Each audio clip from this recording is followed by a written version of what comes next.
महाभारत के अनुसार जब महायुद्ध समाप्त हो गया और श्री कृष्ण ने युधिष्ठिर को अश्वमेध यज्ञ कराने की सलाह दी, तब एक महत्वपूर्ण घटना घटी। यह घटना तब हुई जब युधिष्ठिर को स्वर्ग जाने का अवसर मिला और वहां उन्हें कई रहस्य ज्ञात हुए।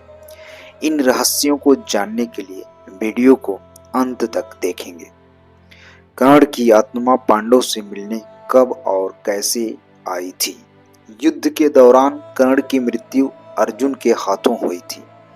परशुराम से प्राप्त ब्रह्मास्त्र और अन्य दिव्य अस्त्रों के बावजूद श्री कृष्ण की रणनीति और अर्जुन के युद्ध कौशल के कारण कर्ण पराजित हुए।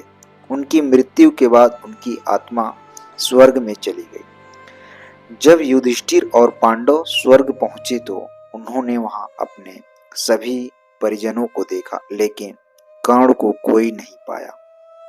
उन्हें यह देखकर आश्चर्य हुआ कि दुर्योधन जैसे योद्धा स्वर्ग में थे, लेकिन कर्ण का कहीं अता पता नहीं था। युधिष्ठिर ने देवताओं से पूछा, तब उन्हें बताया गया कि कर्ण सूर्यदेव का पुत्र था और वह वीर गति प्राप्त कर चुका है। कर्ण की आत्मा से युधिष्ठिर की भेंट कैसे हुई? युधिष्ठिर जब स्वर्ग और नरक का भ्रमण कर रहे थे, तब उन्हें एक स्थान पर अत्यधिक दुख और कराहटों की आवाज सुनाई दी। उन्हें बताया गया कि उनके प्रिय परिजन नरक में हैं। जब युधिष्ठिर वहां पहुंचे तो उन्होंने कर्ण को कष्ट में देखा। यह देखकर अत्यंत दुखी हुए और देवताओं से पूछा कि इतना महान दानी और वीर योद्धा नरक में क्यों? देवताओं ने बताया कि उसके पूर्व जन्मों के कर्मों का फल है। कुछ श्रापों के कारण वह यहाँ कुछ समय के लिए है। युधिष्ठिर ने आग्रह किया कि कर्ण को स्वर्ग में स्थान दिया जाए। उनकी प्रार्थना स्वीकार हुई और फिर कर्ण की आत्मा स्वर्ग में पांडवों से मिली। कर्ण की आत्मा ने पांडव से क्या कहा था?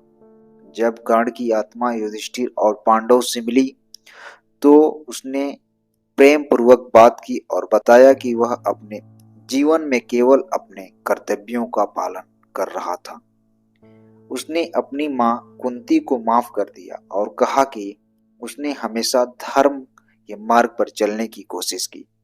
उसने अर्जुन से भी कहा कि वह उनके बीच जो युद्ध हुआ केवल नियति का खेल था। यह प्रसंग हमें सिखाता है कि कर्मों का फल अवश्य मिलता है, लेकिन सच्ची योद्धा और धर्मपरायण व्यक्ति को अंततः मोक्ष प्राप्त होता है। कर्ण का जीवन एक बलिदान और संघर्ष कहानी है, जिसमें उन्हें हर परिस्थिति में अपनी प्रतिज्ञा निभाई और अंततः स्वर्ग में स्थान पाया।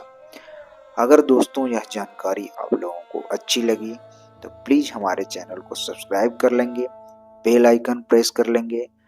बहुत बहुत धन्यवाद।